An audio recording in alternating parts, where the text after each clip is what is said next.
The UAE has become a synonymous with excellence in any initiative it launches, and when it decides to host any event, it dazzles the world in the accuracy of organization. The UAE provided a role model.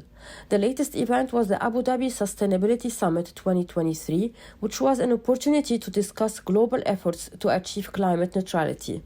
I think the announcement in His Excellency Dr. Sultan Al Jaber's first public remarks. I was pleased to be there in Abu Dhabi for his first public address since being named as president of this upcoming COP. I think he brings a degree of credibility to this process that's been ongoing for many, many years.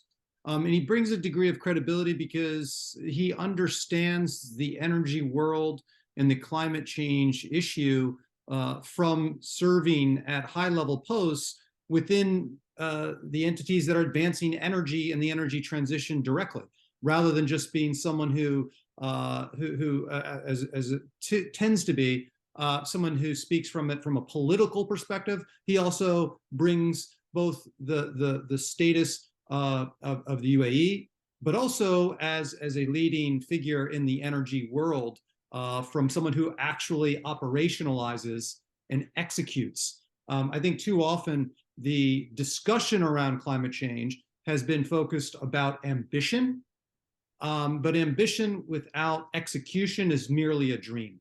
And I was struck by His Excellency's comments to really make this COP one of action over just well-intentioned political speech.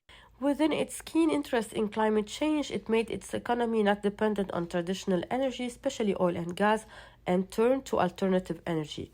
As a result, the UAE was chosen to host the conference of COP28 in November 2023 and appointed His Excellency Dr. Sultan bin Ahmed Al Jaber, the Minister of Industry and Advanced Technology, CEO of ADNOC, as chairman of the Climate Summit COP28. Al Jaber is the UAE Special Envoy for Climate Change, who seeks to achieve net zero emissions by 2050. UAE has been a leader in many instances in terms of on the leading edge of talking about the energy transition for many, many years. And so I think that this is an opportunity for the UAE to demonstrate how they've been actioning this. I mean, their development, the innovation that's going on at Masdar, for example, I think I expect will be put on full display.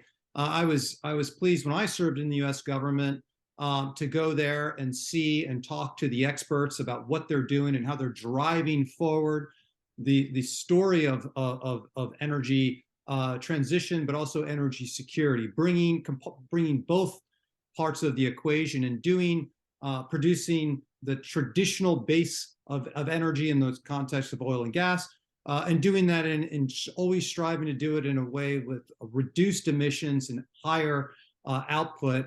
But that's complemented by the innovation and the significant expansion of opportunity in the energy transition, the clean energy dimension that's really on at Masdar. I was also struck by how the integration of some of the capital formation that the Emirat government is moving forward through their sovereign wealth funds, and that they too are putting capital into this. So I'm excited to see what comes of the COP.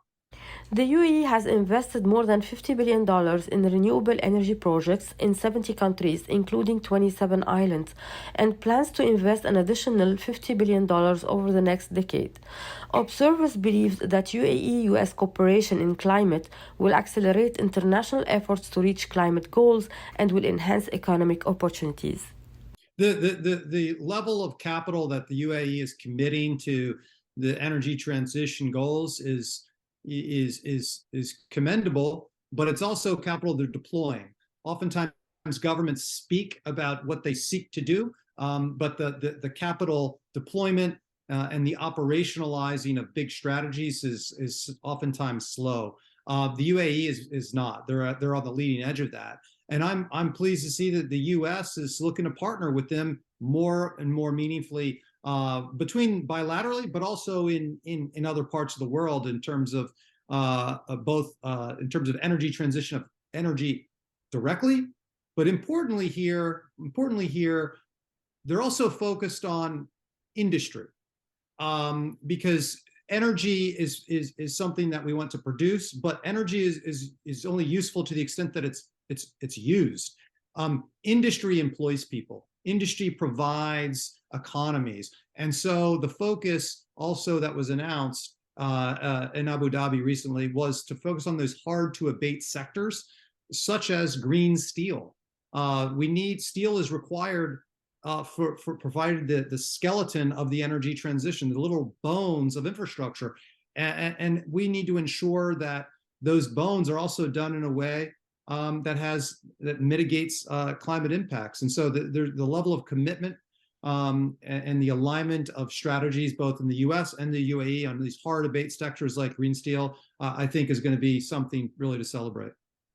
The UAE hosts the permanent headquarters of the International Renewable Energy Agency, IRENA. It is the first country in the region to sign and ratify the Paris Agreement, and the first country in the Gulf to commit to reducing emissions in all economic sectors.